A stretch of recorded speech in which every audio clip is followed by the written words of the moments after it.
छुपाकर झूठ का प्रचार करते हैं, कुछ ऐसे ही लोग अपना कारोबार करते हैं। माइक को हाथ में लेकर दिन भर टेलीविजन पर इंसानियत को शर्मसार करते हैं। दोस्तों, जिस तरीके से कुछ दिनों से गोदी मीडिया देश में सांप्रदायिकता का माहौल बना रही है और सिर्फ हिंदू मुस्लिम करके देश को बांटने का काम कर रही है और सच को नहीं दिखा रही, इसी कड़ी में एक बात आपके सामने लाना चाहती हूँ।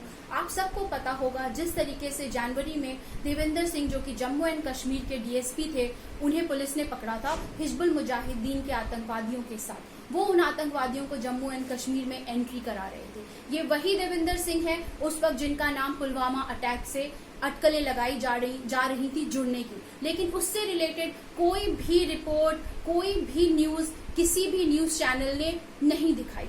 दूसरी बात, अभी 2 दिन पहले जिस तरीके से शोपियान के एक्स सरपंच मीर को अरेस्ट किया है एनआईए ने इसी कनेक्शन में, और मीर जो खुद हिजबुल मुजाहिदीन का एक टेररिस्ट था जिसने 2008 में सरेंडर किया था और बीजेपी के सिंबल पे ही इलेक्शन लड़ा था, उसके बीजेपी और एनसी के कई नेताओं के साथ संबंध भी बताए जाते हैं। ये 2 कड़ी, ये 2 न्यूज क्या आपको नहीं लगती पुलवामा अटैक से बहुत ही ज्यादा जुड़ी हुई है? और देश की जनता को हर वो स्टेप जानने का हक है कि इन्होंने इंक्वायरी में क्या कहा, किसके नाम लिए और क्या नहीं कहा। पुलवामा अटैक जिसमें करीब 80 किलो से लेकर 100 किलो आरडीएक्स पुलवामा में पहुंचा था, इतनी हाई सिक्योरिटी के बाद क्या सवाल की जवाब जनता का हक नहीं है कि ये जो आरडीएक्स था ये पुलवामा में कैसे पहुंचा? और हम उस अटैक में हमारे 40 जवान जो हमने खोए, शहीद हो गए,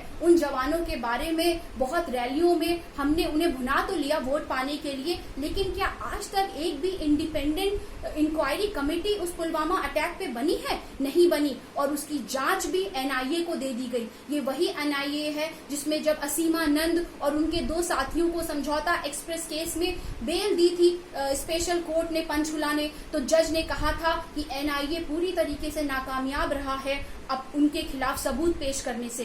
तो ये आपको लगता है कि जिस एजेंसी के बारे में कोर्ट के ऐसे कटाक्ष, ऐसे तीक्ष्ण शब्द है, क्या उस एनआईए को इतनी बड़ी जांच देनी चाहिए? क्या इस जनता का हक नहीं है ये जानने का कि हमारे 40 जो जवान शहीद हुए उनके अटैक के पीछे किसका हाथ है? क्या ये मीडिया का कर्तव्य नहीं बनता कि पुलवामा अटैक से लेकर, देवेंद्र सिंह से लेकर और मीर के अरेस्ट से लेकर, अगर इनका नाम बीजेपी से जुड़ रहा है तो एक एक तार को जोड़ करके जनता को सच दिखाएं। आखिर ये चौथा स्तंभ कहलाता है मीडिया, चौथा स्तंभ का, डेमोक्रेसी का चौथा स्तंभ है। आपको अपनी भूमिका अच्छे से निभानी चाहिए। अभी अगर यही नाम, यही मीर, यही देवेंद्र सिंह के कनेक्शन कांग्रेस या किसी और पॉलिटिकल पार्टी से होते तो ये मुद्दा बनती और उस वक्त होता India wants to know the truth, but now it is suppressed.